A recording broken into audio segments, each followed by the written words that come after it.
Welcome back aboard Blurred Force One with your boy Mo and your girl Polly. And this is the Supercast. The Supercast, where we talk about all things superhero in our pop culture media. That's movies, TV shows, video games. We talk about the news and do some speculation, all of that good and nerdy stuff. And before we get into the podcast today and the live stream today, you know what to do. Get down there and hit like on this video. Hey, Polly, first of all, how you doing today? And second of all, what this superhero summer is wild, man. It's good.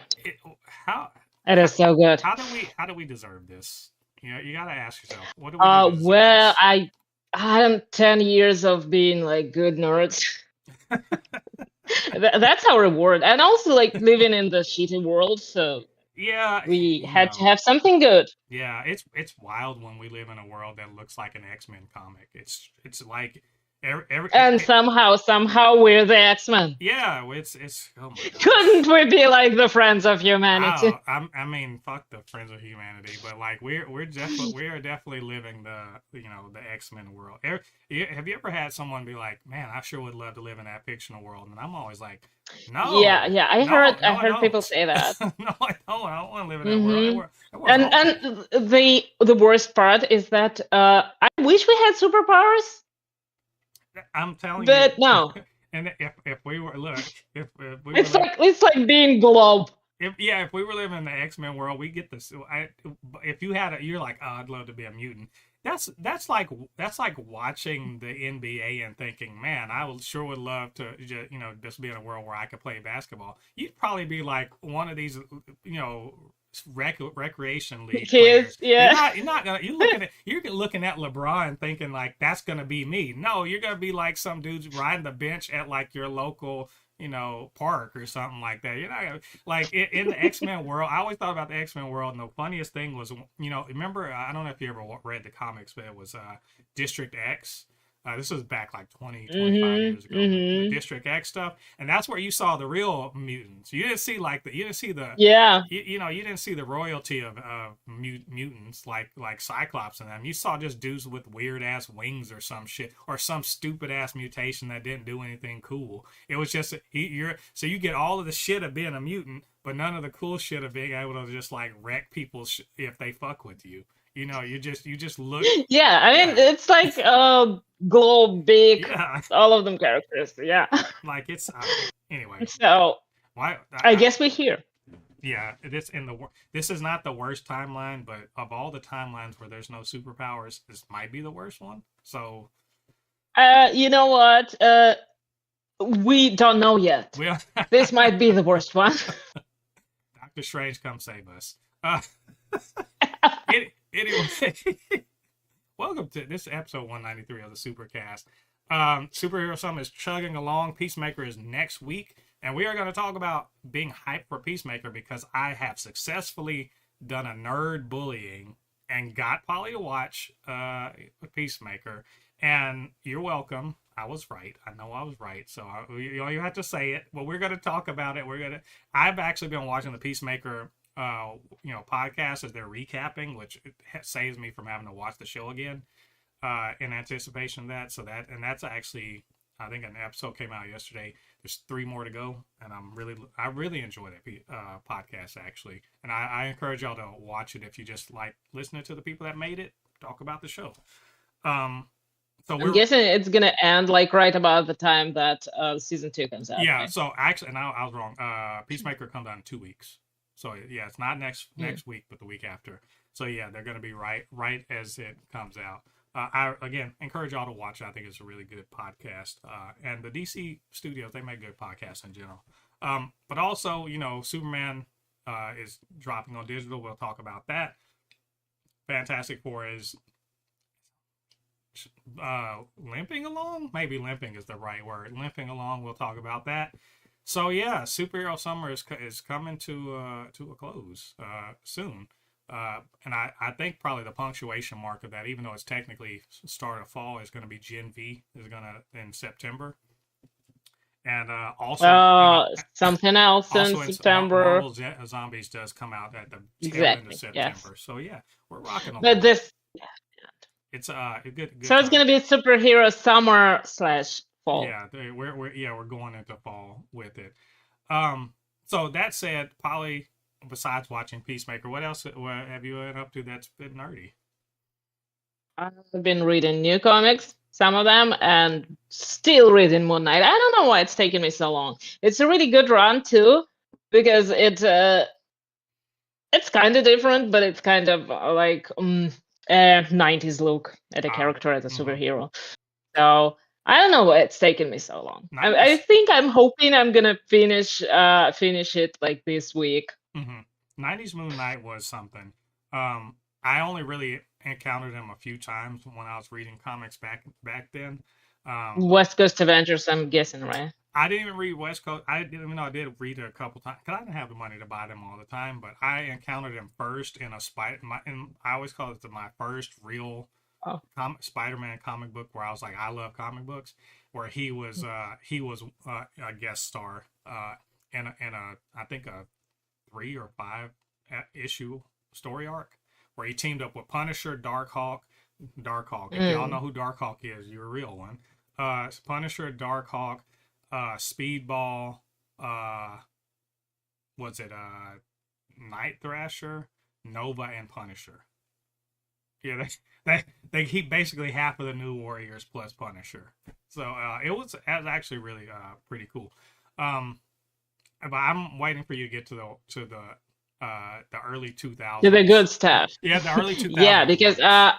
when they redefine his character, that's when he becomes actually interesting because so far it's pretty much the same like Batman slash Mm-hmm. Spider-Man a little bit Mm-hmm. slash Daredevil persona. It's the same character. Yeah. I Wow. enjoyed his kind of his 70s like incarnation when they first made him. The Yeah, first one, yeah, it was yeah, interesting. I have it the essential Moon Knight on my you know shelf back there. I read it several times. It's just good. It's good old 70s like comic comic books. Like it's very much of that era, but it's cool. It's a good time. Um, so Moon Knight. I'm glad. Yeah, I'm trying to read comics some more, but I'm trying to get through Dawn of X. It's taking me forever. It's taking me so long to Yeah, get I through. know. It's just It's a lot. we have a lot going on, so it's understandable that sometimes we don't get the time to read everything we want. Because my reading list is longer than it was in university. I don't know, with summer reading and all. But other than that, I've read some new comics, of course. A little bit of Magic and Laura Kinney, which I love these runs, and I talked about them Oh, last week, and they oh, yeah. still. That's what reminds me. Uh, I actually got a graphic for it. Not a graphic, but I got a little head. If you wanna, do you want to do your comics rundown now, or you wanna let's do start? that. Let's do that. Okay, let me see. All right, talking comics with Polly. I'm sure we're gonna get a better tagline than that, but we're gonna talk comics with Polly. Polly, what you been reading? You you will be shocked. I've been reading Moon Knight. Okay, no, we already talked about Moon Knight, but so new this week there were new comics, like some of them the same ones that I've read last week, and I already said that too. So it got me confused and like thrown in a loop. But I've been reading Magic and Laura Kinney, Wolverine Laura Kinney, which are both great runs, and I do recommend it to people who are uh, probably new readers, as well as like some everyone who misses Krakoa and stuff like that. It's pretty much the not reimagination, but the characters looking for their place in the world, in the new world, in the changed world, and the new who was it? Magic. Uh, she's teaming up with Danny Moonstar, and Danny Moonstar is one of my favorite characters. I love reading about her. She kind of fell off the map after Krakoa, and even there, she didn't get much characterization. Then she showed up in the Era of Apocalypse, and she didn't win, so it wasn't. The next thing is not her age, but she's doing something, and it's kind of an interesting concept, but I don't know if it's the right way for her. She's working for this magical society that deals with magical threats, and that's pretty much how she comes across Ileana again. So that's a good, very personal story for magic, and kind of a personal story for Danny now. And I think that she's gonna stick around for at least a few more issues. But it's fun. It's probably one of my favorite runs right now. There's a new X-Men issue this week, and it was pretty much focused on like Cyclops and Cyclops dealing with one and whatever the hell is going on there. And they did, which is probably, it's a spoiler, but they did point out that there is a new leader in one who's a mutant, and they didn't reveal the name. But we'll see next in the next issue, I guess. It's probably leading into some new story, new arc, which is interesting to see. But other than that, there are several new issues of the Ultimate Universe and Ultimate Incursion. Spider-Man Ultimate Incursion is a story about Miles, about him going to the new Ultimate Universe to look for his sister, who turns out to be something very important to every leader in that current Ultimate Universe. So that's a very fun story. He comes across different characters. He deals with the fact that he used to live in a different universe, and then he was like, "No, I'm good." Changed. Yeah, because then the maker was like, "You know what? You and I are the only ones left in this. Do you want to come back?" And he was like, "No, I'm good." Which is kind of which is a little fucked, knowing that the maker literally would have once he got back, he'd have been like, "I'm taking your powers away because you're a good guy." Like I appreciate the offer, but he was gonna depower him and like basically take his memories. Ain't no.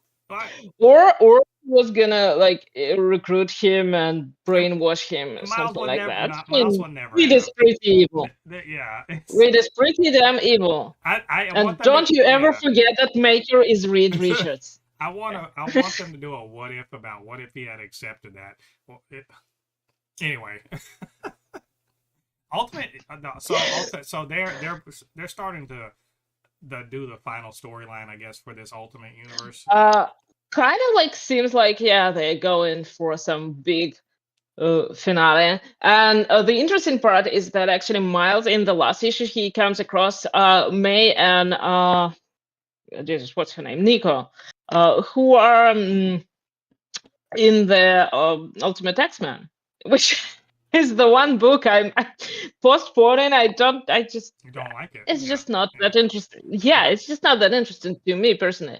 But I did like that they showed up in another book and finally kind of built the connection which they lacked. Mm-hmm. So, and we know that they're gonna show up somewhere in the end, and it's gonna be like the X-Men thing, because the rest of the original X-Men, the X-Men that we know to be X-Men, they are scattered around the world. They're like half of them in the Rebellion, in the Ultimate Wolverine book, which is also amazing, and half of them are running the Eurasian Republic. I think it's kind of like a kingdom.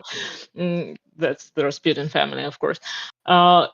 So that's something definitely going on there, something very interesting.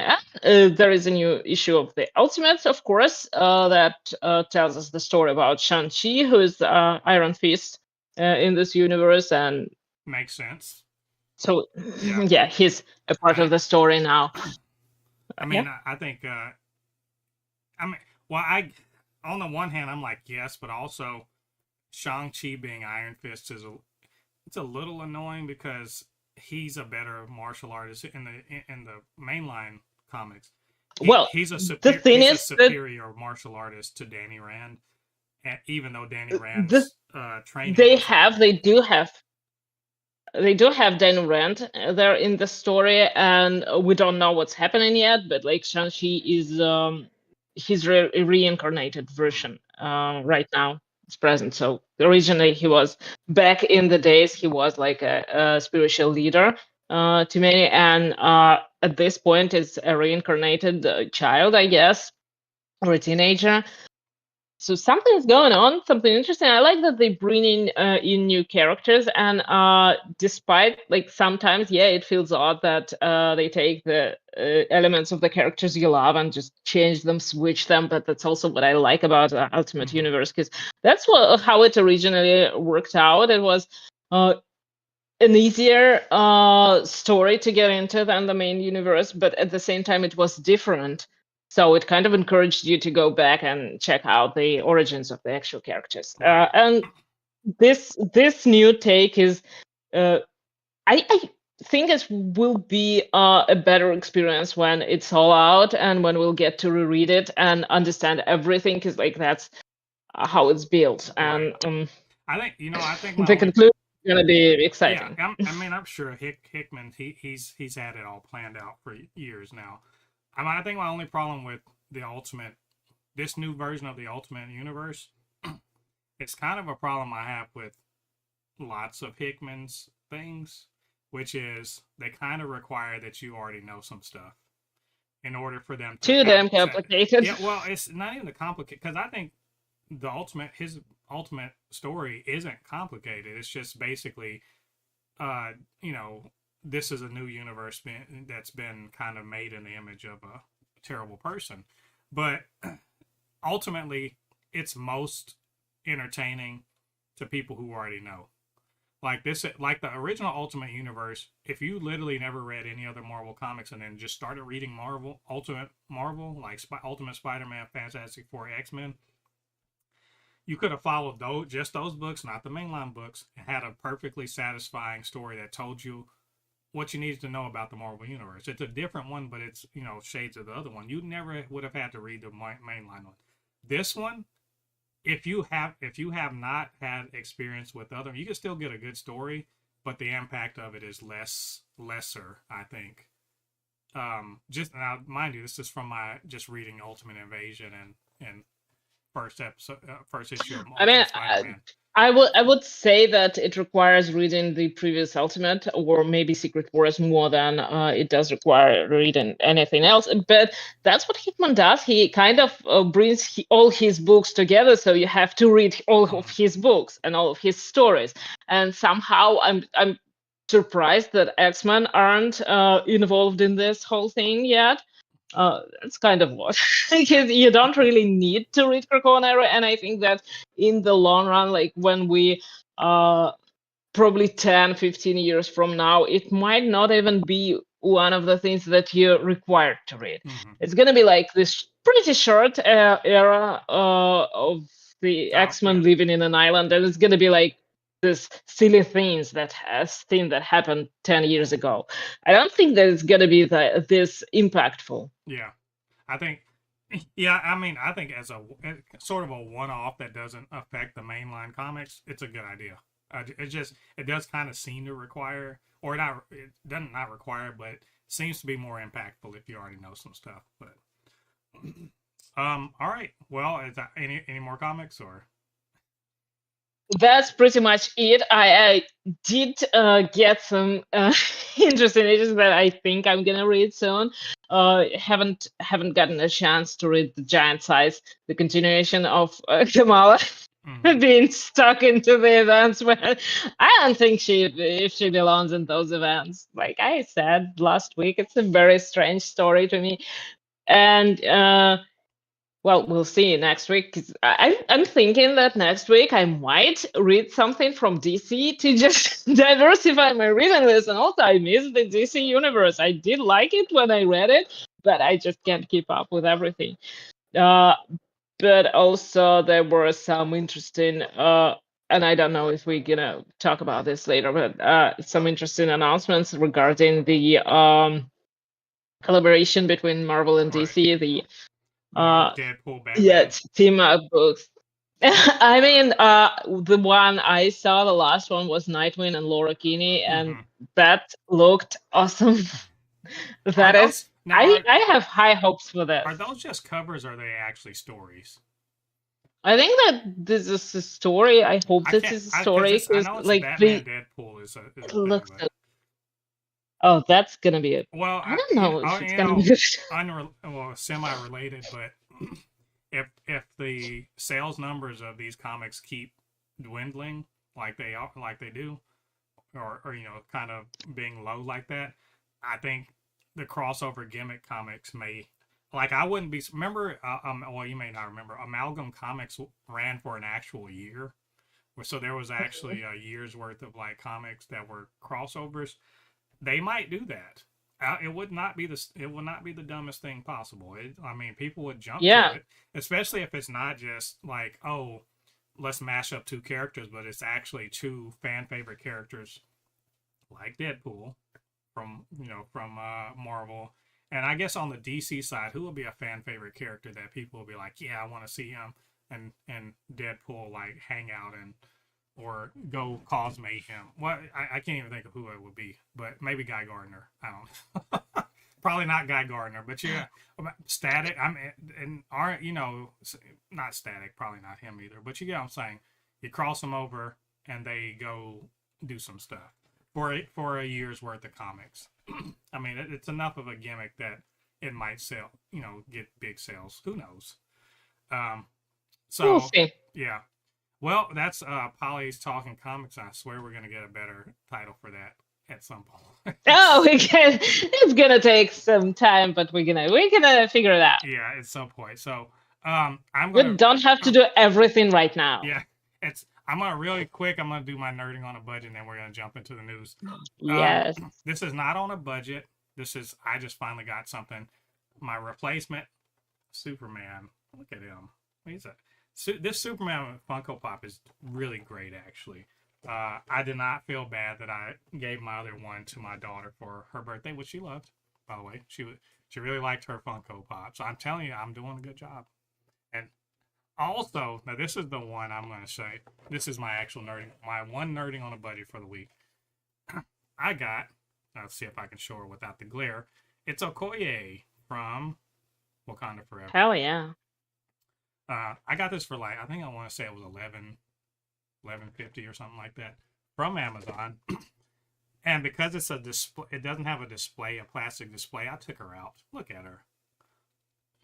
She's ready. She's ready to go. I'm gonna actually. I need to invest in some stands, like the little things, so they won't fall over.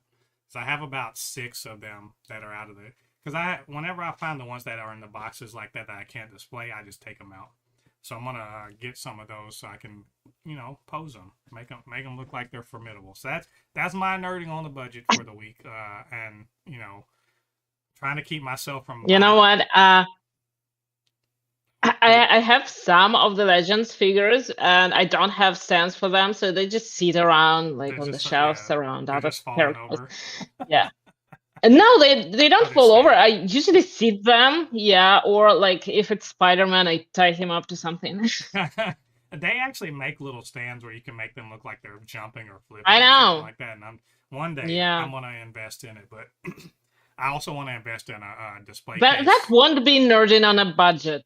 Well, sometimes you have to do. I mean, I guess I could make one because like you can probably make something that they can stand on, but I mean, maybe one day. That's why I like keeping them in a box. They have a perfect place to stand and they look just right. So anyway, we are almost 30 minutes in. We're gonna actually do this show, everybody. So we do have some, as I said, some news items to talk about. It's not a huge news week, but we do have a decent amount to talk about. Like a new rumor about a character that we might see in Doomsday. Vault Rising, we get a first look at some of the characters and their costumes. We'll talk about Fantastic Four box office. James Gunn talks about the future of Harley Quinn. Superman drops on digital. We also got to see a little Crypto, the Superdog short that came as a part of this whole, Superman going to digital, and some behind the scenes footage that I want to really talk about that I thought was cool for Superman. And then finally, we're going to talk about Peacemaker. Um, so, Polly, and before we get to all that, we are also going to talk about the Comic Shop TV series, just to show some love. So, Polly, you ready to get into it? Absolutely. All right, let's do this. And once I get past this, all right, my this graphic, all right.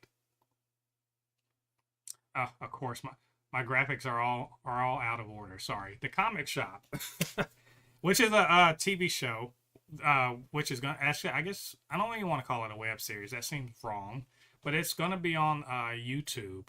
It's coming from Cheyenne Ewulu, who is comic nerd, but also actor, producer, director, all that stuff. That she got on Kickstarter and got the money raised up to get this thing going. And it's I think it's her and some friends of hers who are actors, but also I mean they got some like real some actors that are also going to be in it. I feel like we talked about it last week, but it's fine. I want to keep giving some shine to the comic shop and also to what they're doing, and just remind you guys to go watch that trailer. So I mean, Polly, this is made for us, right? It's blurred, like it's not like not everybody. It's not black, but it's blurs who are running a shop for comic stuff like they love, and there's not enough. I think there's more of us in the fandom nowadays, but they every time like Yeah. one of my shows I really liked was The Big Bang Theory, but one of the things that bothered me about it is it's a really white show. Like there's one It's brown person on the it show. has a lot of issues. It has a lot of Yeah, issues. there Like are I many never others. appreciated Yeah, uh the notion that like geek stuff is only for guys and like girls don't do that. I mean, come on. there's That a is there's a not lot only of that. outdated, that is so not true. Yeah. But the thing I'm looking forward most with this show is references, because they're gonna be many. Yeah, Uh, I noticed in the what was it, the trailer. Now I don't know if you guys know who this is, Christina Ariel, who is she cosplays a bunch, but also she hosts like uh because she lives in LA, so she ends up going into and hosting some of these like premieres and stuff like that, and Q&As with people. I first got to know her because she was one of the people who was hosting for like the Star Wars High Republic. Like that was the High Republic books and TV, not TV show, books and comics and stuff like that. They had a big initiative for it a few like 4 years ago, and she was one of the people that kind of hosted their web presence. So I saw she was the one in line. She had the pink braids or something like that. That was her. So I was like, that's cool.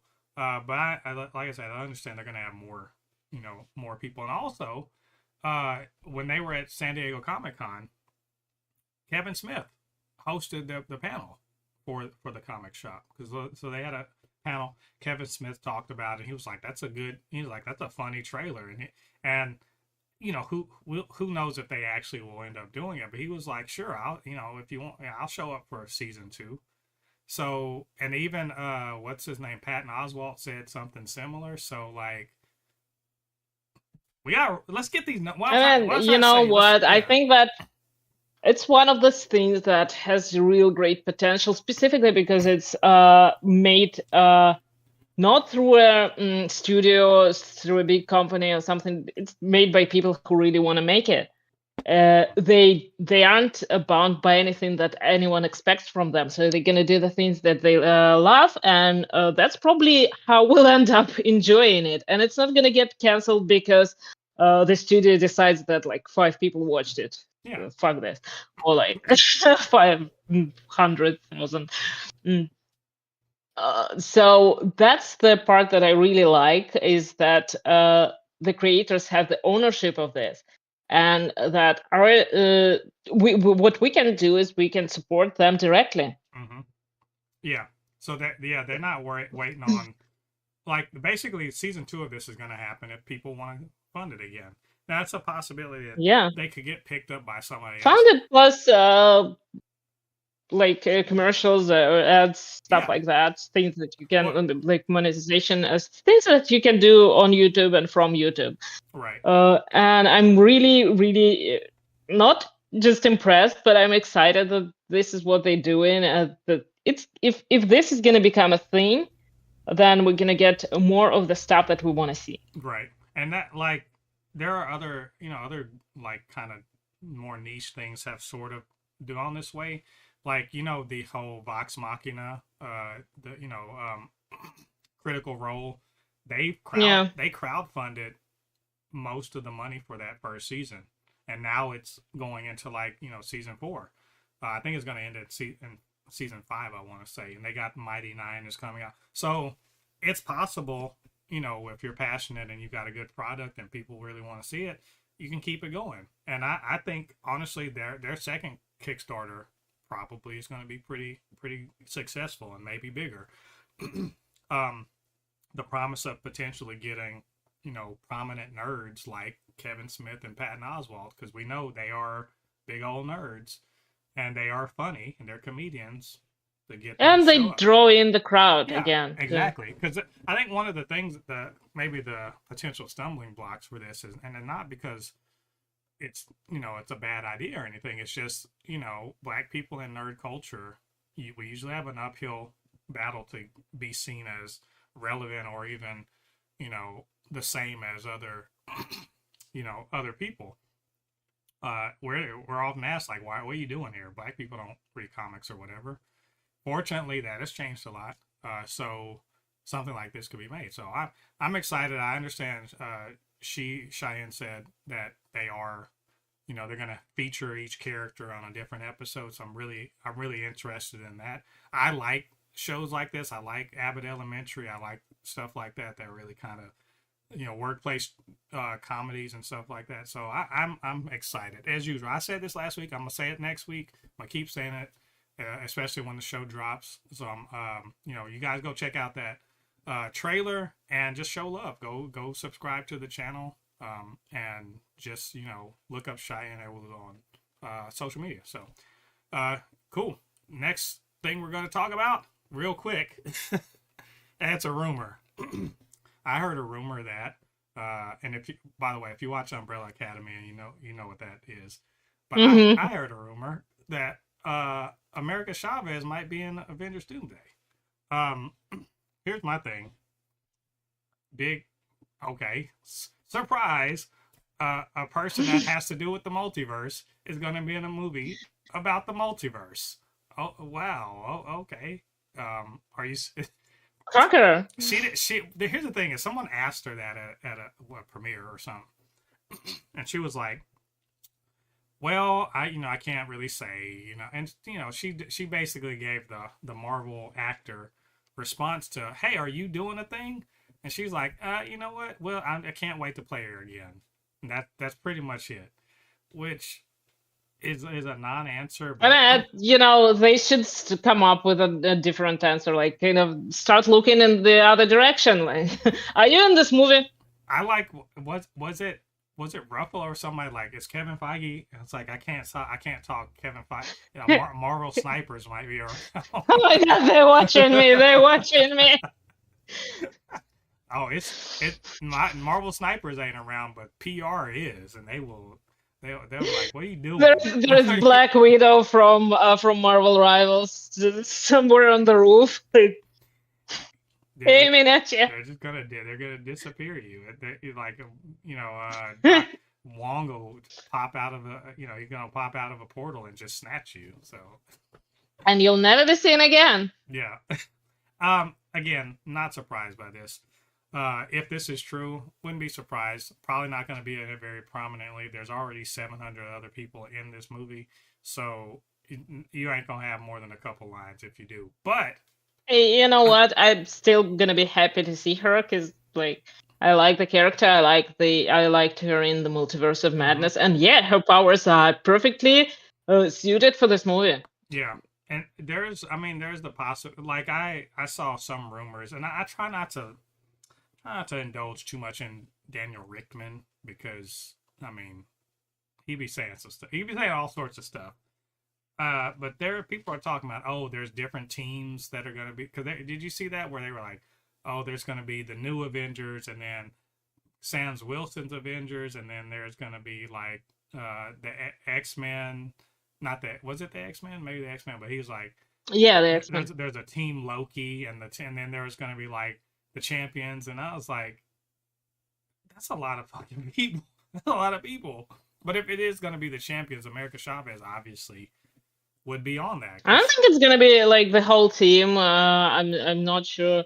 We don't know what's going on with them. We had only one reference to Kamala being in LA, I think, in California, something like that. So it could be.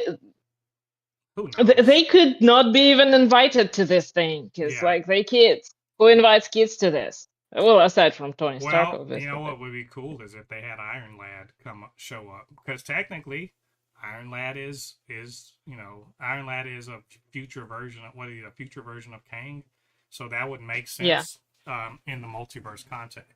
There's a lot of speculation. All I'm saying is, if she shows up, dope, because it'll be cool. Like, but this is the unfortunate thing about the Marvel Cinematic Universe, because things come out like what, 2 or 3, maybe 4 things come out per year, and there's years between projects. Like, who knows when the fuck you're gonna see somebody again? It's like that's the one of the real downsides to the MCU is in the comics, at least, they'll pop up anywhere. In the movies, good luck. Like, you're off doing something and it's off screen, and we're never gonna see you for 5 years. So anyway, we'll see. We'll keep an eye on this. Let you guys know if we find out anything about that. Vault Rising, everyone's favorite multinational corporation that's also responsible for superheroes. You know what? Once upon a time, it was a small business. It was like the brainchild of one German scientist who absolutely did not try to, destroy the world with the help of the Nazis. But instead, instead of plying his trade just for the Nazis, he decided, I'm going to work in America and I'm going to make this super soldier shit work. And thanks to that, we got Homelander. So, hey. That worked out well. Eugenics really works well, doesn't it? So, we all know Homelander. We all know Vought as the worst, embodiment of every single terrible capitalist corporation possible, all rolled into one. But we want to know what it was like when they were first getting moving back in the 50s, back in the good old days, as some people like to say, back when America was America, and men were men and women were women, and gays and blacks, and everyone was white. Yeah, gays and blacks knew their place. So that's what Vault Rising is about. And let me tell you, when they first, when they announced this, I was like, cool, but like, I already have somewhat of a tough time watching modern day superheroes. I had a tough time watching that part where Mother's Milk saw his dad get murdered. You remember that? I had a tough time watching the part where Stormfront, when she was in her, whatever the fuck the name of her character was back in the 70s, when Stormfront killed a black guy because reasons. So I was like, can I watch a whole movie with Stormfront and Soldier Boy, who we know for sure is a fucking racist? Like, we know for sure, because we saw both in that animated The Boys spinoff. I forget what it's called, but The Boys animated spinoff. We saw that, and we saw in the show itself that he's a shitty old, he's like, what if Captain America were not a Boy Scout, idealized Boy Scout, but was instead actually just a dude that was raised in the 20s in America, a white guy raised in the 20s in America? What would he be like with superpowers? Which is a fucking awful, terrible, racist dude, right? With superpowers. So I was like, can I watch this show? That being said, I'm gonna watch this show. I mean, I'm gonna watch it. That being said, I'm gonna watch the show. I'm just gonna be like, man, I swear, if y'all are just terrorizing Negroes left, right, and center, who's writing this show? Like, I want to understand, like, because Soldier Boy and Stormfront are the leads in this show, and they're both awful people, right?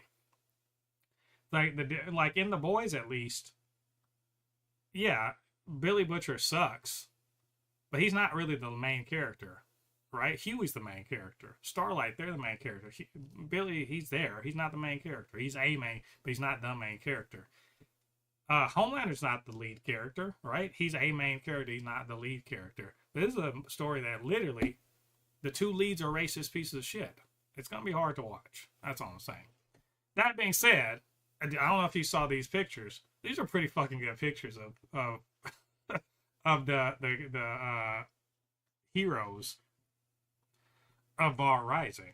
And yes, of course, they are for white people. But I mean, you have to admit this is pretty cool looking. Like, because they, especially what's her name? Let me see her name. Private Angel, played by Elizabeth Posey.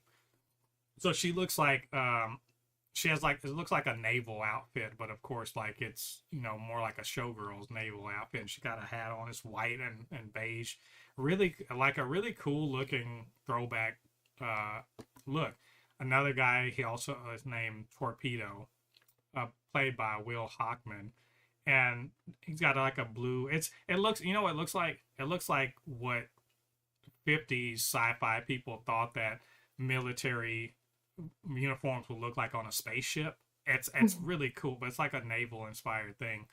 And then another guy looks like he got an aviator jacket on called Bomb Sight.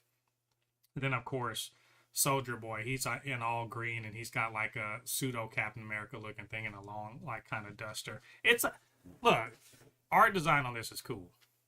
I think these And are then cool. that's one thing that I'm looking forward to with this is the setting, like the visuals, the style of it, because I love like fashion and history and here art history. So from that point of view, that's very interesting. Do I want to see racists being superheroes? No, not really. But still, yeah, I'm gonna watch it because what else would I do? I mean, it's the boys. Like, Yeah, I mean, it's just gonna require a special mood. Like, don't do it like when you feel depressed alone. Do it when you feel like you're up to, I don't know, laughing at stupid shit. yeah. I just hope they don't do that bullshit where they show Soldier Boy when he's more idealistic. You know how they did with and I haven't watched it, but you know, President Snow. Once upon a time, he was a young man. Why? How did he become the piece of shit he is now at 70 some years old? What was it like back when he was just a young man? Oh, he was a nicer guy, and he just, you know, shit turned him into a shitty person. I hope they don't do that with Soldier Boy. They definitely should not do that with Stormfront. Stormfront believed in Nazism, believed in the white, you know, master race. She believed in all that shit. She was a straight up Nazi. Wait, that's what they said in the show. Do not retcon that shit. She is not. She is. She should be like she was in, you know, in The Boys. A terrible person that you know is terrible, right? Maybe she's gonna be. Yeah. Maybe the idea here is that she corrupts, you know, corrupts Soldier Boy, but nah, ain't no way. He ain't no Steve Rogers. Steve Rogers would never. Just saying. And also, I bet he knows that Stormfront was a Nazi. So Steve Rogers would never fucking work with a Nazi. Ever, ever, ever, ever, ever, ever. Never, ever. Not intentionally, not on purpose. He wouldn't, if he knew it, he wouldn't work with them. So, we'll see. Anyway, these pictures look really cool. I'm excited. So, I guess we'll check it out. Hopefully, we'll get some more information about that soon. Let's talk about Fantastic Four box office real quick. I think it's not a. Feels like that's all we're talking about it when it comes to the movie. Well, I mean, the movie's good. It's got good Rotten Tomatoes, good cinema score, and all that stuff. But you know, people ain't showing up. It's not a stretch to say that it is it's been a disappointment. It's not a failure. Let's be also clear. This is not a failure. It's going to reach at least slim profitability. It's going to get to it. It's just not going to be gangbusters. I think as of today, let me see. As of today, it's 441 million worldwide. It's likely, as I said before, to top out at 500. Um, if it gets to 500, they should just be like, cool, we did it. At 441, given its budget, it's not quite profitable. Um, but with all of the extra stuff, maybe it's fine. But I guess what I'm saying is it, I said it fizzles at the box office, and it's really a question of like, first of all, does Marvel think this is bad? And second of all, what does it actually mean for Marvel moving forward? Like, I have an idea. I think I know what it means, but I wonder what you think. Well, that's quite a question.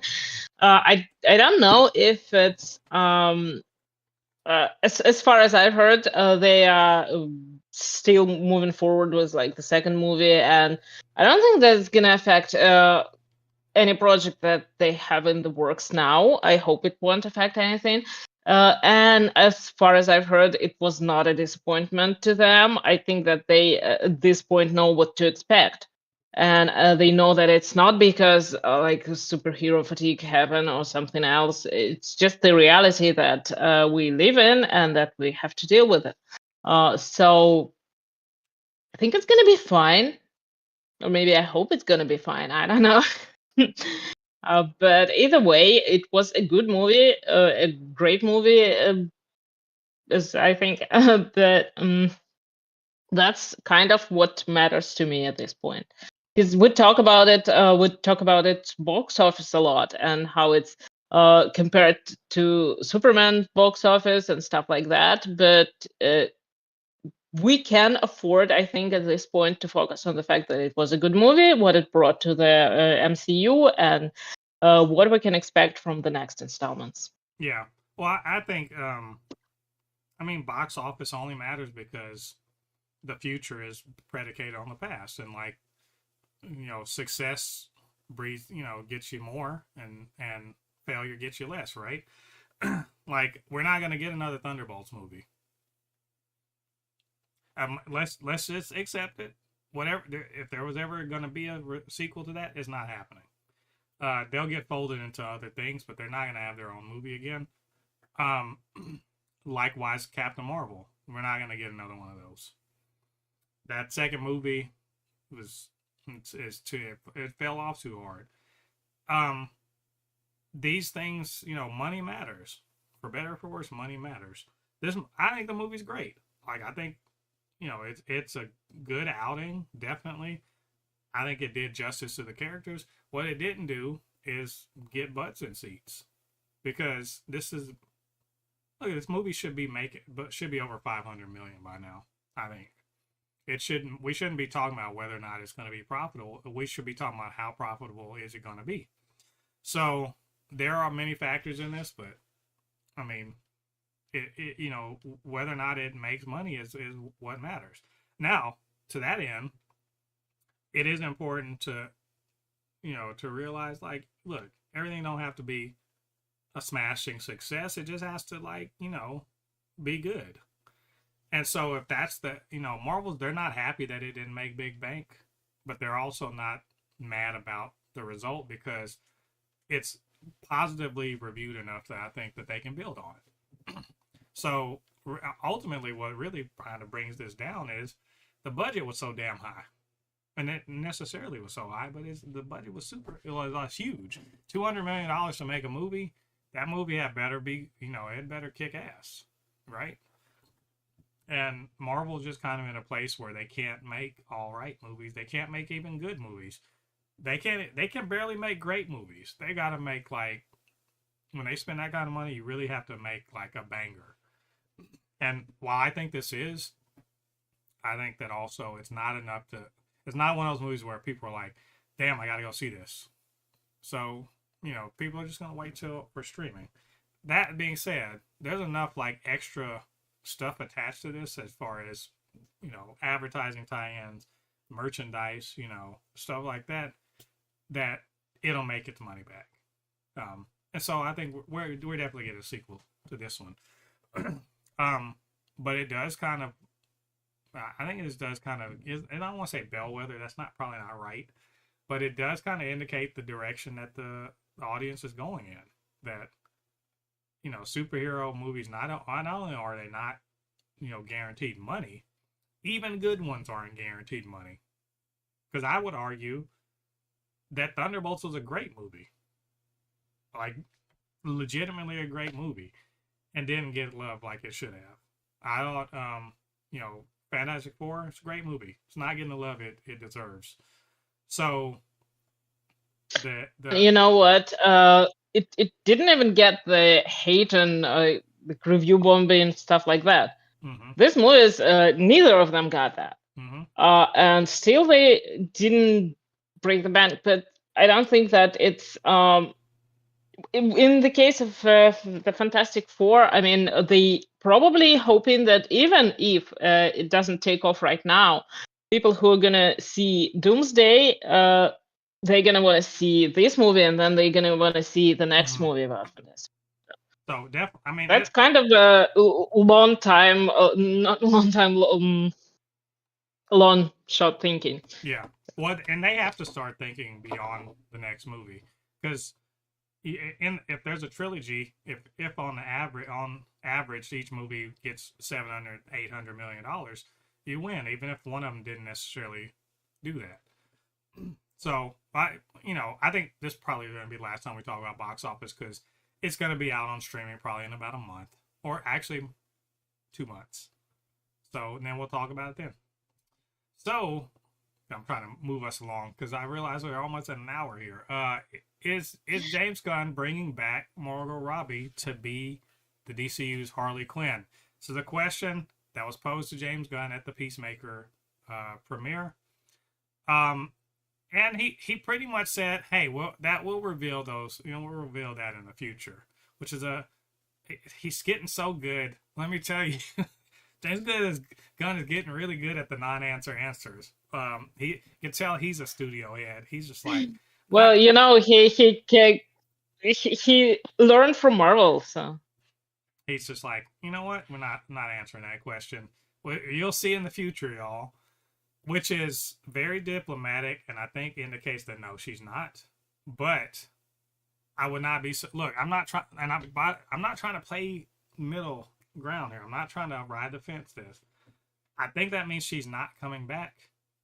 But like, he can't say that just yet, because let's be honest, Margot Robbie as Harley Quinn is maybe the most popular DC character right now.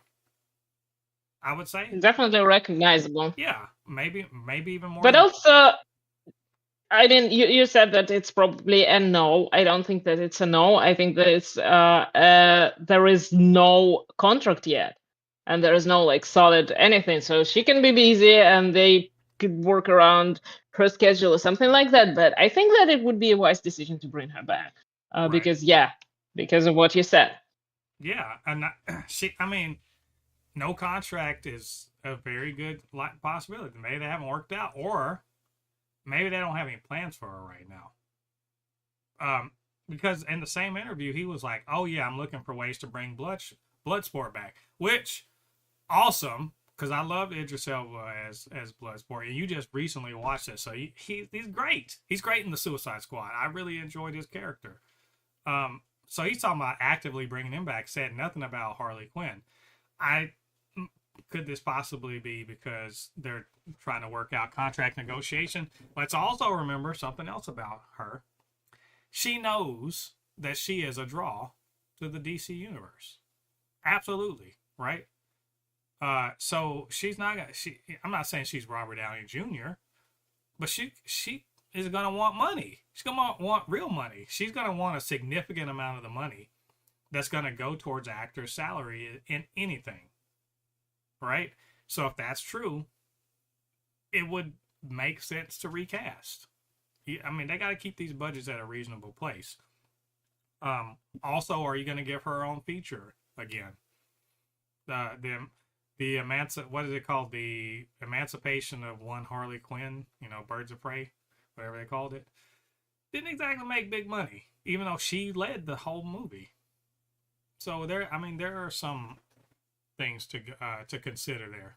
That There's also another, but well, that we know that James Gunn likes to work with the actors he worked with before a lot, and she wasn't originally cast by him, so I don't know.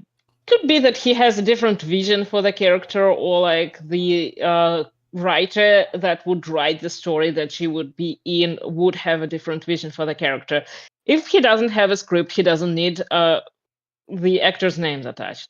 right? Yeah, I think that may be the That's biggest pretty thing much the yeah. because I think the push and pull of the executives versus the creatives is the executives, they see the money and they see they see the interest and they're like, all right, we got to put Harley Quinn in this thing. And James Gunn may just be like, I don't, for one, I don't have a script for anything with her in it, and two, I'm not interested right now. I got other things going on. So if there's no script and there's nobody pushing for it except executives, probably this is not a priority. So that's where he's like, well, we'll reveal down the line what's going on. So kind of hedge his bets and be like, Because it might change, yeah, but like it might not. at the moment, no, but maybe in the future. Um, and what was 2016 when the first Suicide Squad came out? So you're talking about almost 10 years since the first one, and she's been in two things as Harley Quinn since then. Um, there's a closing window on how much longer she could or would do it. So if they're gonna do it, they need to make a priority. But I don't feel like it is. I feel like James Gunn is like, cool. I got other things. I got other things going on right now. I got other pots boiling. I'm not super concerned about this because let's be fair, they could recast. There are any number of young actresses who could do this. She, like Margot Robbie, I'm not taking anything away from her. I think she's defined the character, or at least I think she's translated the animated series version into a live action character like appropriately and very very In a way. well. I mean, she's encapsulated what people It's think not of it's though. not exactly it's not Yeah, exactly the character that came from the animated series, yeah. so I think she's encapsulated just enough of it um, to kind of set her spin on it, but somebody else could do it too.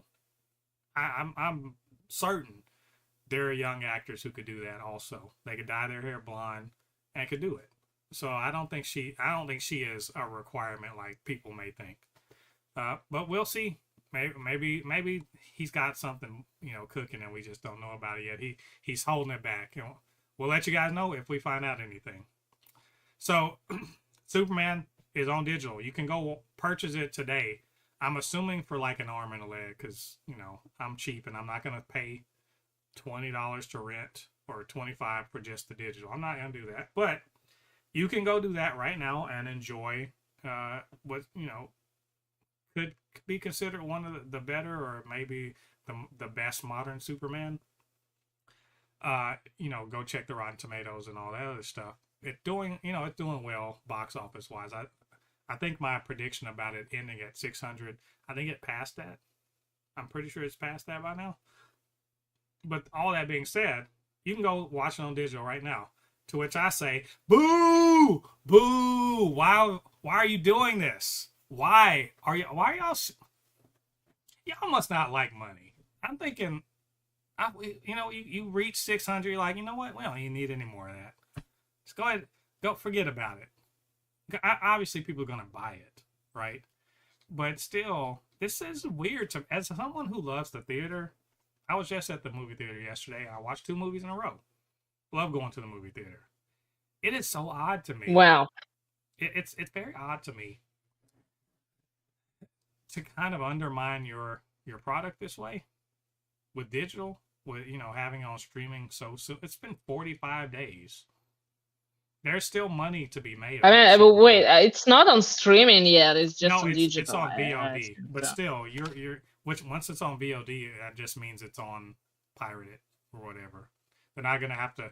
No one's gonna have to sit there and watch the thing where you had your camcorder or your phone out and was recording it. they're gonna watch the real one. It's weird to me, but apparently James Gunn said it was because they didn't want it to. They wanted people to be able to watch it before Peacemaker, because apparently Peacemaker was supposed to come out in September, but they moved it up to the end of August, and so that moved up the release date of Superman. That's still stupid. I'm sorry. That's still stupid to me. That doesn't make it. It doesn't make any sense to me. Like, I guess this Peacemaker season 2 so connected to Superman that you have to watch Superman first before Peacemaker. And if that's true, that seems like a stupid way to make a piece of media where you have to watch something else for this to make sense. I don't know. Didn't he say that that was the opposite of what he was trying to do? Yeah, well, I don't think he means you Okay, literally have to something watch shady. it. Something shady was going on there. I don't think that this is the whole story. I think that's like a big conspiracy theory. It's very weird. It's just weird to me. It's weird. It's odd behavior. Because I think I feel well. I made that loud noise and booed and everything, just because I really hate how much streaming has kind of devalued and diminished the theatrical experience. I'm I'm sorry. I'm old. Maybe I'm just old school. I prefer watching movies on a big screen in a theater with great sound. Oh, yeah, but like you know that if anybody's coughing anywhere, it might kill you. So Worth it. no, no, no. The whole experience is it depends on like the theater you're watching it in, the everything, your mood even. I really prefer watching at home when I can really discuss everything in my full voice. Because I talk during the movies, Of and I course. liked the ability to rewind, to put it on pause, everything like that.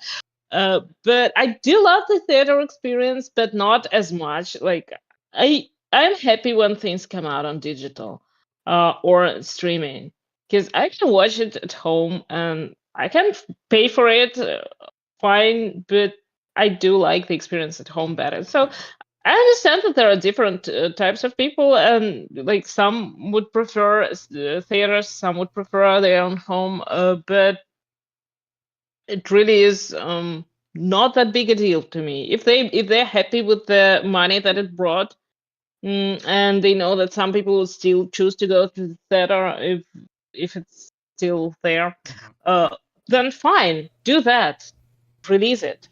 Yeah, Besides, there is still some time between this release and when it hits the streaming yeah. services. So I think my main problem with it is because I've seen, like, especially in the last 5 6 years, how streaming has done its best to just kind of, I don't want to say kill the theatrical experience, but at the very least, weaken it. And I don't mean the experience like me going there. Yeah, that's my experience. And what I mean is theatrical is vital to the entertainment industry. Uh, movies have to justify themselves by their budgets require them to justify their existence, and it's really hard to make your budget back or become profitable when your shit just goes to digital or streaming, right? Maybe if your movie costs $10 million, maybe, or $2 million, that makes sense. But if your movie costs 200 million, no, that don't work. You have to be in theater to make your money. And this expectation is setting expectations for a short theatrical window, and that you can just wait it out. When I look, I hate to be the old man in the room, but when I was a kid, into my teenage years, it would take you 8 9 months to get a movie that was in theater to be on TV or on cable, or that you could purchase on VHS or eventually DVD. It would take the better part of a year. So if you wanted to see it, the only way you're going to do it was go to the theater. Right now, it's 45 days. You literally can just be like, I'll just wait. It'll be on in 2 months. It'll be on there. It's not even a real wait. So there was no, you had no not want to say urgency to go to the theater to see it because you knew it wouldn't be too long till you saw it at home. So this sort of thing continues that expectation from consumers, and the studios then want to complain about movies not making their money back. Well, I mean, yes, if you shoot yourself in the foot, you can't run very fast. I agree. You're right. Shoot yourself in the foot, you won't be able to run fast. So stop doing it. Stop shooting yourself in the foot. Stop doing these things that make it hard for you to make money. Anyway, I can't wait for us on Blu-ray so I can get it. I'll watch it again. So speaking of the Superman release, there was a short film that was released as a part of it. I think they mentioned that there was going to be a Crypto, the one, the Superdog series of shorts. Kind of like over at Marvel, how they had the Groot shorts, which by the way are very cute. Mm-hmm. I like them a lot. So they're going to do something like that. Well, they released one of them. It was 5 minutes. I had an opportunity to take a look at it. Polly, I'm assuming you watched it too. I saw it, but I didn't. Wow. So I'm just going to talk about it myself. I love Crypto. I don't have. Where's my? He's over there. I'm not going to get up and get him, but I got the little Funko Pop. Crypto is awesome in the movie. He's also a bad dog. He's not a well-behaved dog. No, he's not a good dog. He is not a well-behaved dog. Let's call. Look. He's rowdy. He's easily distracted. He's destructive. But he's pretty much my cat, but like in a dog form. I love him. I like, for real. Like, I knew when I saw him in the trailer, I was like, oh yeah, I'm going to bat for this dog. Like, if they kill this dog, I swear to God, it's on, right? I mean, they're not gonna do that. Obviously, they can. But they even, like, James Gunn even said there was a part where he had the engineer kick Crypto, and I was like, ooh, nothing would make me want that person to get beat up more than kicking Crypto. But I didn't even like it when she put the little nano things on his face. I was like, damn you. So I love Crypto. That being said, and this is a fun little short, by the way. It's, like I said, 5 minutes. Like most people, Crypto's not a fan of pigeons, and because pigeons are assholes. And this one in particular was testing its fate. I swear, if you watch this, you'll be like, you know what? You could have just like kept it moving, but this pigeon kept doing everything possible to just be like, to flip off, to just flip off Crypto. And Crypto was just like, I can fly too, right? Like, just because you gonna sit up here and antagonize me, you think I won't chase you? Okay, bet. And there's a school bus involved and everything like that. This is very cute. Crypto is a bad dog. He keeps just doing whatever and endangering people, and like a school bus of kids, but ultimately saves the day from the things he did himself. It's a good time. I quite enjoy it. I can't wait to watch more. There are going to be more of these. I just wish Kara Zor-El would fucking train this dog. Why is this dog so? This dog is. He needs to be taught some I mean, manners. but if she doesn't know how to teach him manners, and can you imagine an expert that would take on this dog? I don't think so. If I was a dog trainer and somebody, like a human dog trainer, and somebody brought this dog to me, I would be like, no. I'm good. He can't. 'Cause he won't. I mean, he would jump on me and break all my ribs. Yeah. No, thank you. There's actually in this short, there's a part where he's looking for. They're going by the Daily Planet. The big. Whoever designed the Daily Planet building, they're like, what if we put this thing on top of? What if we put this highly dangerous and easy to knock off thing on top of a building that could potentially crush thousands of people? That's a good idea. Yeah, let's do it. They did that, and Crypto was like, where's this damn pigeon? You know what? Maybe he's hiding. Oh, a ball. Yeah, maybe he's hiding inside of this thing. Let me laser the fucking thing in half. He lasers the in half to get this pigeon. Which I mean, credit where it's due. He's very determined, but he lasered it in half and it just fell. And I'm just like, So again, who's gonna train this dog? well, Superman needs to. First off, Well, I don't think he wants to. send his ass to Apocalypse. I bet. What's her name? What? Granny Goodness, is that her name? What is that? Yeah. I bet Granny Goodness will get him get him in line because the other thing about Apocalypse, they are not scared of or even impressed by people from Krypton. Not even a little bit. They're like, good for you. You're strong. So are we. Anyway, this was good. I think you guys should check it out. And more of them when they come out. So, speaking of other things from the Superman release, the behind the scenes there's a whole documentary. I didn't get a chance to watch it because it's like an hour long, but there's some behind the scenes footage that was released as a part of the Superman digital release, which is cool. I love behind the scenes stuff. That's actually one of the reasons why I like getting Blu-ray or 4K stuff, is because all that stuff's on the disc. And it's, for me, I love process and I love seeing how artists bring things to life. So that, those are always valuable to me. But, they showed this in advance, a couple of them. One of them was there was the whole Pa Kent and Superman, where he's like, what your actions are what define you.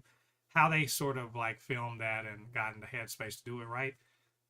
Which, by the way, I love that one. That's my favorite. Literally, that's my favorite scene in the entire movie. That part where he and Pa Kent are sitting on the bench. Sun is kind of coming up. Clark is just kind of like in his head, and he's just like, I don't want to, do what my parents were, said they are. Am I even real? Is anything real about? And Pa Kent's like, yeah, like, you choose who you are. I think that whole scene's amazing, and to see behind the scenes of how James Gunn kind of talked to both, actors about what the characters are really kind of thinking and going through in that moment, and watch it. And then even, I forget the guy's name, Vince Pruitt, I want to say is the name of that plays Pa Kent. He's like, should I just like go way too far? And James Gunn's like, go too far, and then if we got to, we'll back up away from it. I just like, I don't know. Look, you're a, about creating art. Like, I've, trying to find where it's real to you and true to you it's tough sometimes. Or, especially in this case where there's so many ways to interpret how those lines are and what that scene is trying to do. And seeing three people just sort of collaborate and make that thing real, it's shit. I love it. I love seeing. So did you get to see this particular scene? Haven't yet, but if it's you said there was a documentary, right? Yeah. Yeah, I definitely would watch it, because that's also something that I love about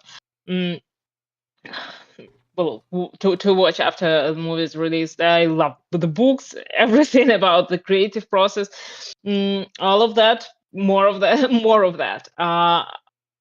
So yeah, I haven't seen this particular footage yet, but yeah, it's really gonna be fun to watch. Probably the thought process behind this, behind the translating every character to the screen, and the whole thing. Cool that they're releasing it. Cool that they made this documentary too, because I don't know if with Marvel. I don't remember if they did something like this for Thunderbolts, because I haven't seen it yet. But usually they used to release an episode of Assembled for every movie and show. I hate that. It's very disappointing, because like if Thunderbolts and Fantastic Four definitely the movies where we would want to see that. Yeah. Uh, Well, but hopefully, it's yeah, great that they doing that and more with the podcasts and everything. That's cool. Give us more behind the scenes yeah. stuff. There, the one that I really love. I watched it several times by now. It's the so the scene where Superman, like at the very end, he's like, this is what being human is like, and I know I'm scared Hmm. sometimes. That whole scene. So that's a bit, obviously that's a huge scene in the movie. That little monologue is very important, and it wasn't just like that. Getting that take that we saw took some work, and it took some work. So they show the whole bit where, and they have David Cornsweet talk about it. They're interviewing. He's doing an interview for the documentary, and James Gunn they're both remembering that day on set and how he does a couple takes, and then at one point David Cornsweet like, hold on now, like I'm not quite sure I'm getting where I'm supposed to be at. So and James Gunn, like when he directs, he's got a big boom, like he's got speakers when he speaks through a mic to kind of give directions to people. So he's kind of talking off. He's sitting at the monitors, but he's talking to them. And so there's a little bit of back and forth, and then literally David Cornsweet walks off set, and he and James Gunn have a back and forth about what's this scene really about. Where am I at emotionally? Why this doesn't make sense to me? I don't what he's saying doesn't make sense to me. It seems like he's trying to continue to prove to Lex that he actually is human. And James Gunn is just like he starts to understand like where David Cornsweet is not quite understanding what's going on. He understands what's happening, but he's not connecting with the emotional reality of what Superman is going through. And so he proceeds to tell him like, look, his feelings are hurt. Like he did feel bad about this, and there's nothing bad about having an emotional reaction or whatever. He is vulnerable, and when he tells him like, you hurt my feelings, that's what. And then there's so they have this little back and forth where, and then finally he says this one thing like his feelings were hurt, and you have to let him know that, and that's what like kind of gives you strength or whatever.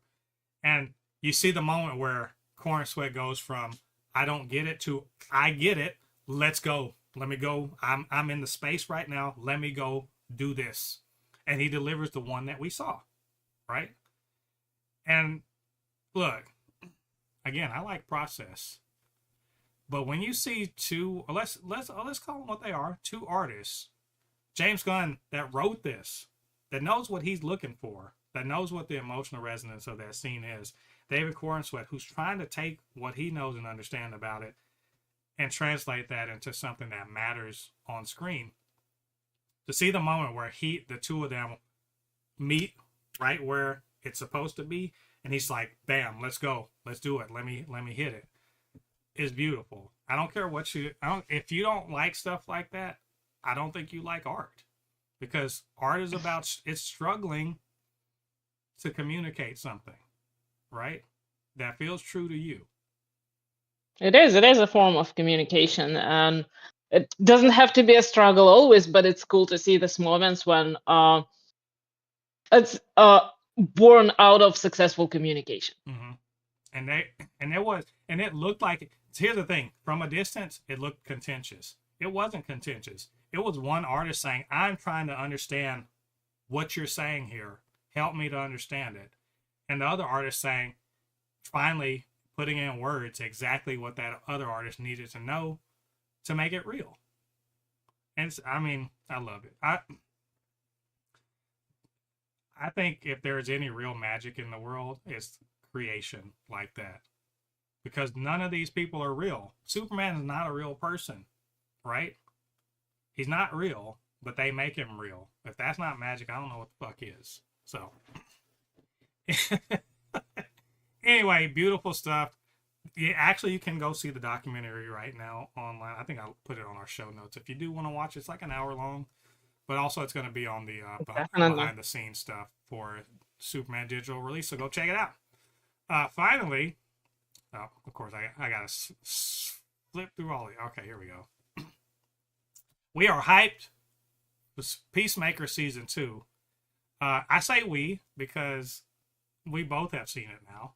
So one of us more recently than the other. Um, as I said, successfully bullied Polly into. So this is positive bullying. This is shaming. You know, kind of like in Game of Thrones, where you're shame, shame, shame, right? What kind of nerd are you? You haven't watched Peacemaker? How dare you?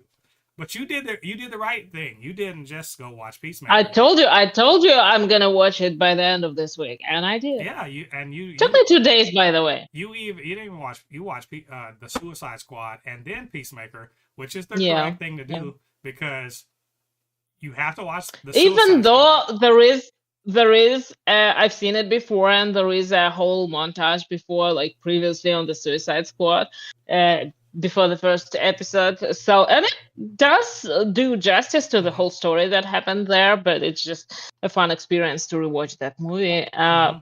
So yeah. You need to watch the Suicide Squad so that you can fully hate Peacemaker. Like for real, be like, fuck that guy.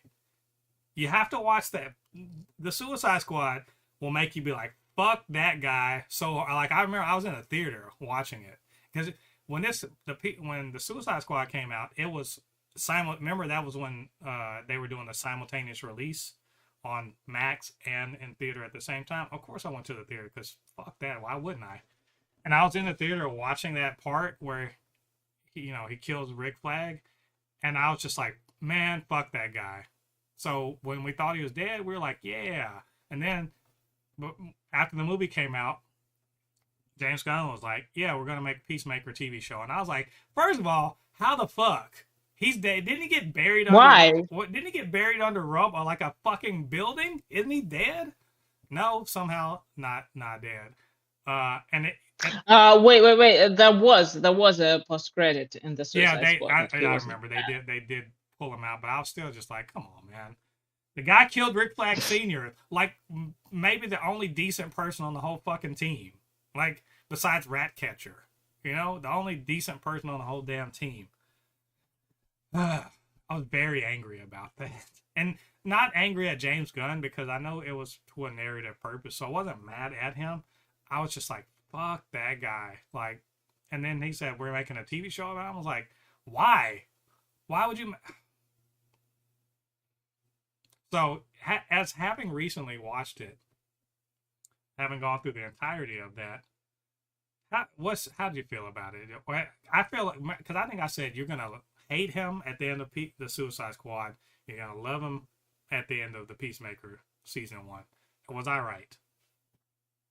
I'm not gonna say that he's like my favorite character now, but you were completely right when you said that he took. I mean, James Gunn took an absolutely hated character, irredeemable character, and found a way to make him um, not relatable, but deserving of compassion, Mm-hmm. uh, and interesting and complex.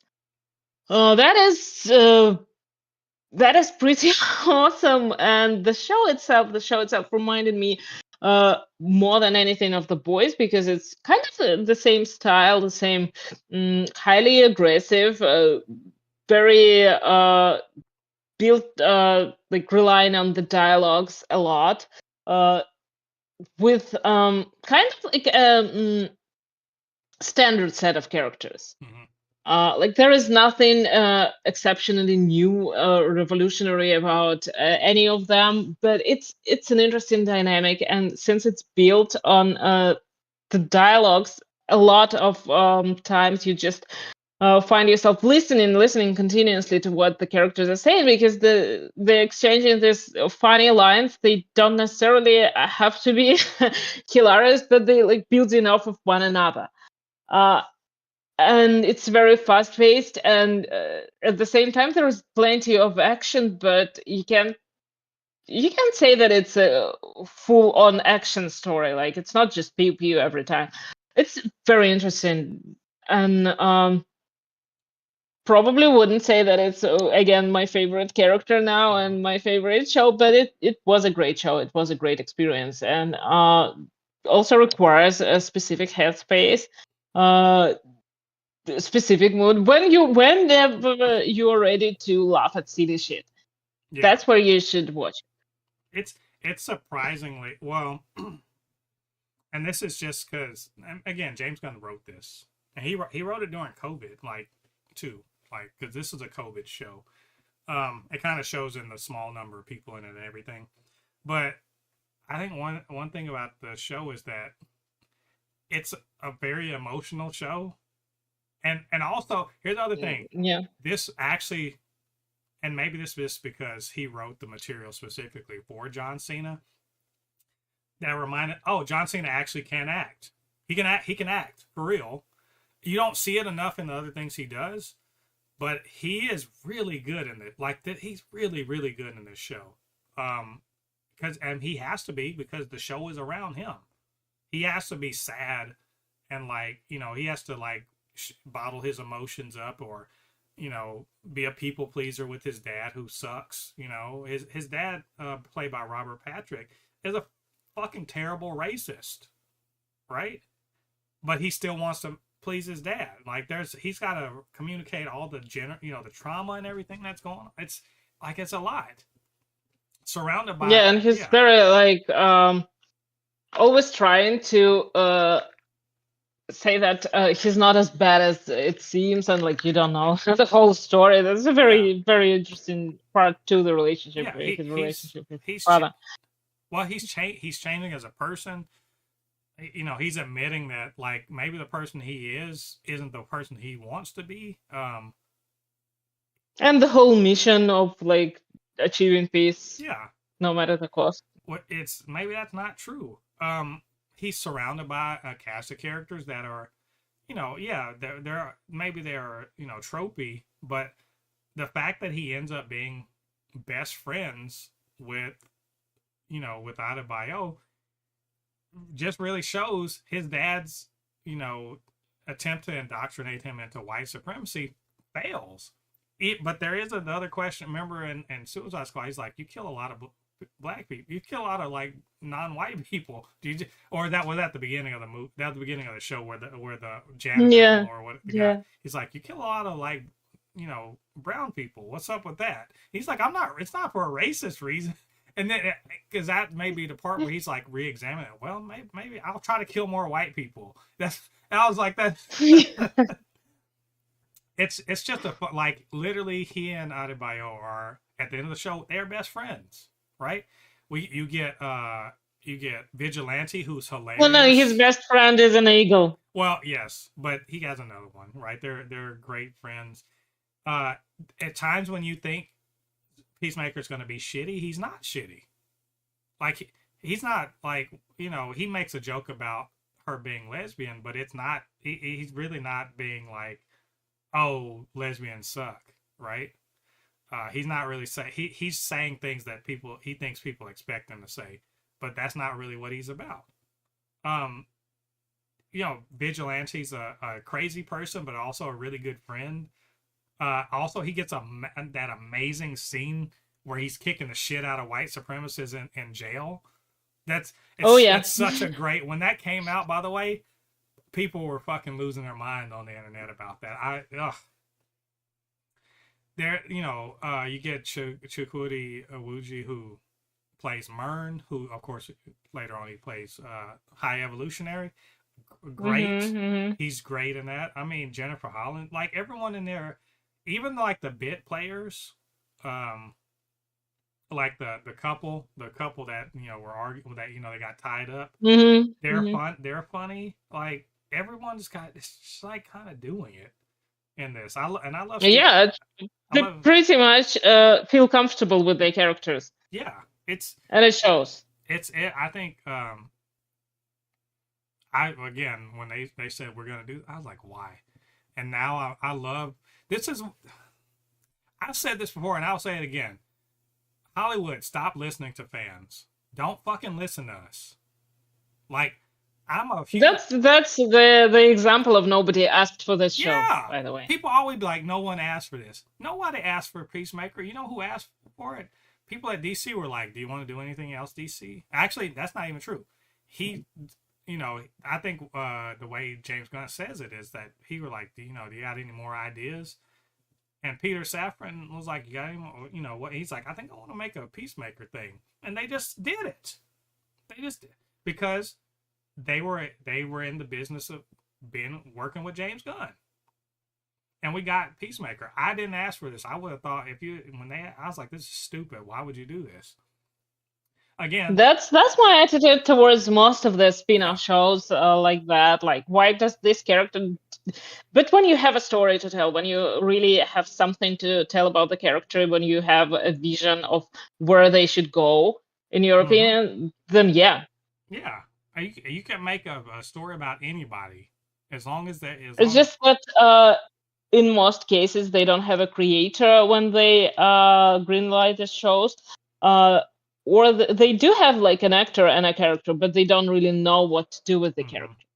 And this comes later. And in this case, again, it seems like he knew what he wanted to do with the character. Yep. And Yeah. I mean, so that's what I'm saying. Like I said, Hollywood stopped listening to us. We don't know what we're doing. If we knew what we were doing, where would we be? In Hollywood making shit. So we don't know what we're doing, and we don't even know what we want. Like I'm so yeah, it's so the job of these people in Hollywood, directors, writers, whatever, is to give us the shit we don't know we want yet. So like, fuck, don't listen to us. We got the Snyder. We you got the know Snyder what? cut because of that. We got the Snyder cut because of Oh, that. So like, oh yeah, yeah. y'all Good listening to point, by the way. us. But I remember that I read a lot of books about Buffy, which is, by the way, one of these days we're gonna have to talk about Buffy reboot. I have to remember to get all the news together when we have an official not announcement, but like a trailer or something.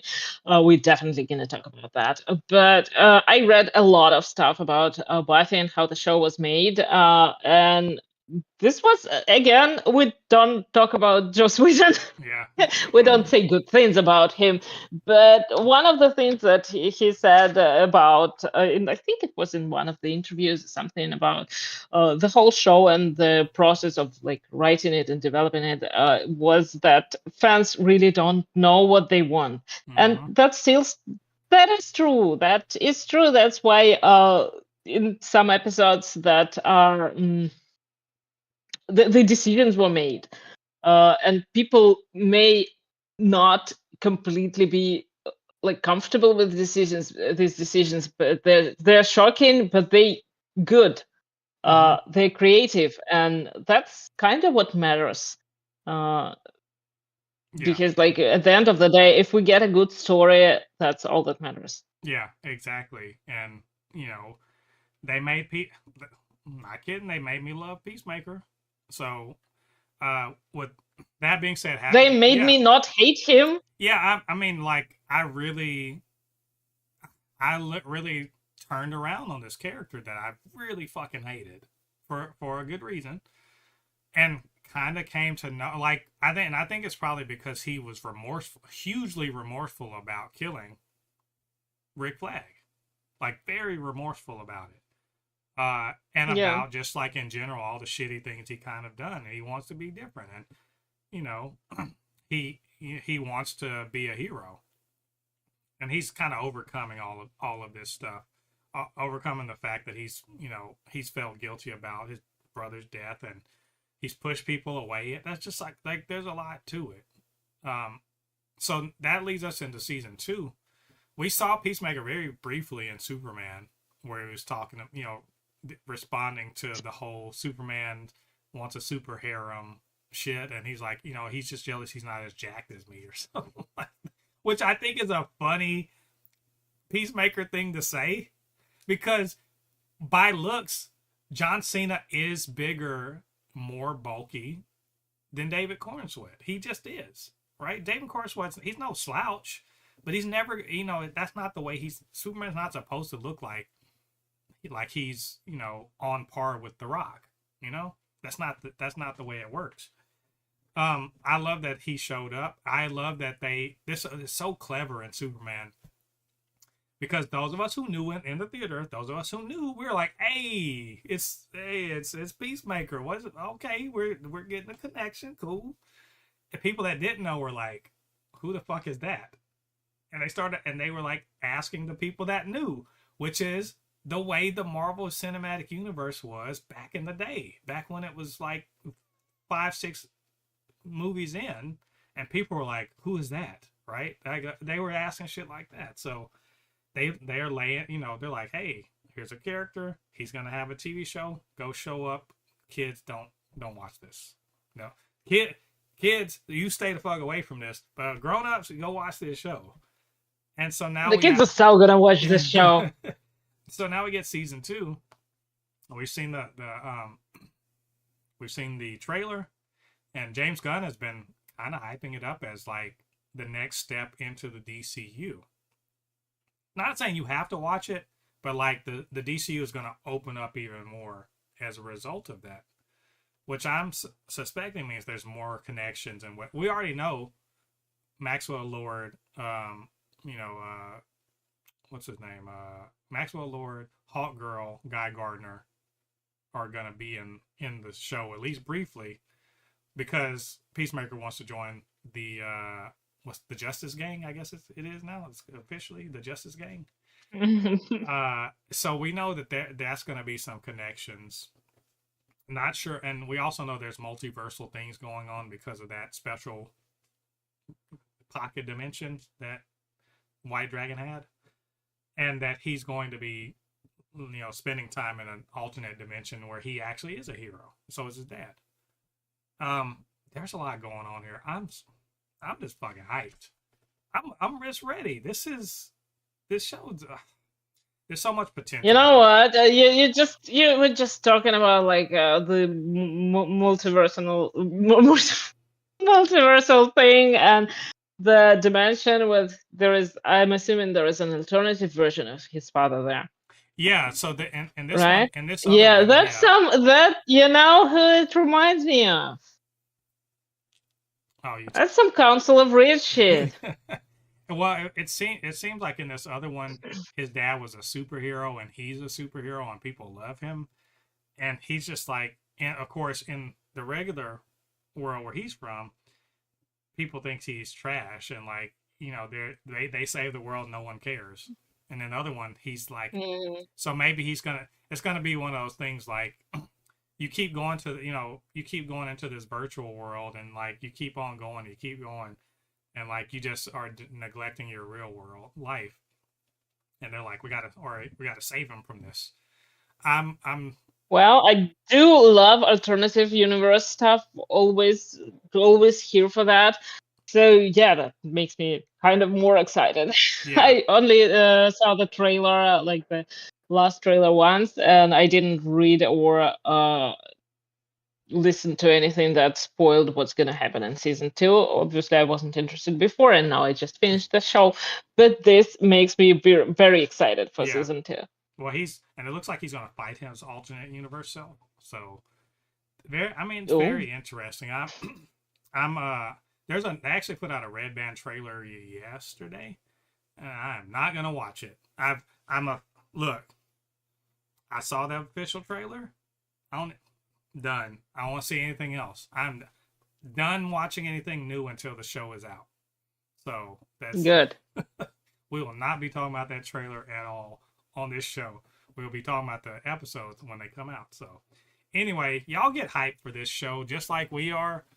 Peacemaker season 2 is coming up. The DCU is chugging along. Look, I'm excited for the DCU going forward. I'm really also. James Gunn is apparently hard at work on the sequel to Superman, which is not a Superman movie, but is Superman. He will be in it. So, yeah, they're hard at work. The only thing I will say is, James Gunn, let some other people cook too. That's all. Let other people cook. Just like you know what I'm saying. Let some other people cook. That's all I'm saying. You know what they say about too many cooks in one kitchen. Well, I think I will I will have utmost respect for, and I do have utmost respect for Maybe James get a Gunn. sous chef. Yeah, I have lots of respect for James Gunn and his storytelling abilities, his abilities as a director. I think I will be more impressed, even more impressed with him, if he can also be the Kevin Feige of the DCU. And by that I mean, ultimately he knows where everything's going, and he's the kind of the arbiter of what is good and should be moving forward. But he steps back and let other writers get in there and mix it up. And I think he's building a nucleus for that. I really think he is. But I like to see more people come in. As I don't know if you said it or somebody else said it on social media. Uh, Ryan Coogler is right there, and you see how Disney keep doing his shit. They keep sort of, in my opinion, disrespecting his output, or at least his production company's output. So I mean, scoop him up. He got one. I think he got one more Black Panther, and then bring him in. Like I'm telling you, Ryan Coogler would be a smart idea. And in fact, I'll even say this: put him on Justice League. Put Ryan Coogler on Justice League. That's I don't know. It's a great idea in theory, but he does such great black centric movies, well, yeah. and This would be the I would hate for us to get a movie about like 6 white people. the beauty of it is it could be, uh, he could bring in the Earth. Was it Earth 2, or which one Earth is it? Where everyone's race swapped. Bring or he Um, and also what would be, and this is just because I'm a troll. It would be hilarious if the Justice League ended up being like uh Calvin Ellis and like Nubia and like what I'm saying, and only it would be like maybe and the others are and gonna be like just as gang. and like Static Shock and fucking John Henry Irons. That would be so boy. People would be so mad about that. Yeah, That would you be know they're not hilarious. gonna do that. You know they're not gonna do that. But for him to like create a movie about some character, any character from DC, I would really want to see that. I would also be interested in like DC exploring the magic side of things because I think that's coming. I honestly, because of that, oh, that's yeah. definitely coming. That's absolutely gonna be a thing. I'm pretty sure of that. But couldn't happen soon Oh, enough. and this is unrelated to Peacemaker season 2 at all. Unrelated, just popped in my mind, so y'all bear with me. So y'all know Weapons just came out last week. It's done very well actually. I think it's gonna make a good amount of money. People seem to like it. I liked it. I didn't. I meant to do a review. About it, I Yeah, haven't seen it. I meant to do a review about it. I didn't, and I was like, I don't feel like doing it now. But it did well. It had a there's the final sequence of it is very very entertaining. But also apparently Zach Krager has written, but he hasn't pitched it yet, or he's writing or has written a pitch for a DC movie about henchmen. I don't think it's called Henchmen, but it's about a henchman who sort of like accidentally gets like levels up or something. I don't know if he gets powers or something like that, but he suddenly becomes very important. But he's saying he's gonna pitch it, and I was please do, because that's literally how Clayface happened. Is that Yeah. it just got written and was pitched, and James Gunn was like, we'd be stupid not to make this. So I'm like, please make that happen. I would, it would be amazing if Marvel did that too, where they're just like, okay, this sounds good, let's make this thing. But that's just not the way Marvel Studios works. But it's cool. DC is there's just Well, Werewolf by Night was one of the examples of that. yeah. I mean that is true, and like the only example. The next one is of course Yeah, going to be but a Punisher. good one. Yeah, the next one's going to be Punisher, but everything else is kind of like from high up, and I'm like I would love to see them be a lot more open to other characters. Either way, Peacemaker season 2 looks awesome. We're ready for it.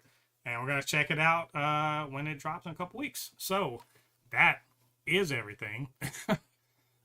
We got to it finally. It's almost 2 hours later. We got to the end of the show. Yeah. But maybe we missed something, or you agree, disagree, just want to say something nice, or even troll us.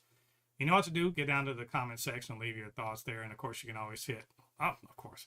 I'm sorry. I'm flipping through all of my my things here because the Peacemaker thing is out of order. Anyway, Everything. Today's just a chaotic day. yeah, Just I embrace it. I messed up on the images, whatever. Anyway, if you want to reach us, it's supernotfunnyshow@gmail.com, blurred_force1 on Instagram and Threads, super_not_funny show on TikTok. And of course, while you're doing that, get down there, hit like on this video, subscribe to the channel, and hit that notification bell. All that good stuff helps to grow this channel, helps more people to see this live stream and all of the other things we do on Blurred Force 1. Of course, I couldn't do this by myself.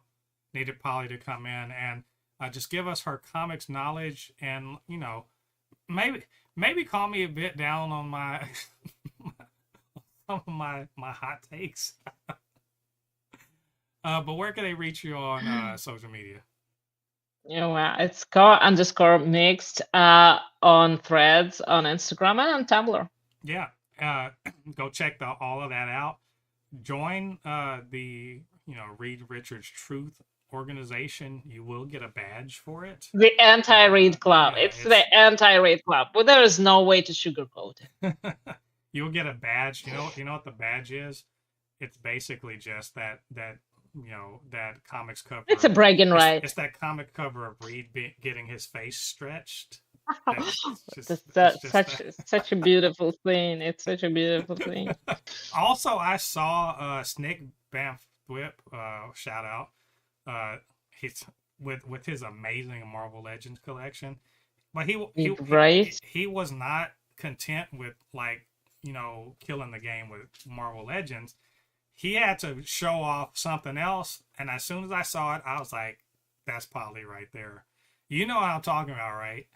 That dope ass Doctor Doom helmet, wearable helmet. That helmet is. It's art. I was like, this. Stop trying to make me jealous, goddammit. I have a good collection. Stop making me think that it's not good enough, damn it. I swear. I saw it. I was like, yeah, I like Polly. Putting us all to shame. I was like, Polly, you have to get somehow. If you can make this happen, you've got to get this. So we'll see. We'll see. If Doom wishes it, You never know. I bet the tax on import for that would be zero because, for Latvia. Yeah. For the honor and the glory of Doom. So anyway, this has been episode 193 of the Supercast. Thanks for joining us. Come back next week. We are going to be talking about more of this superhero stuff because, superhero summer is in full swing. So until then, I've been Mo, your comic extraordinary on all things pop culture, joined by my good friend Polly, and we'll see you guys on the other side of the thread. Peace.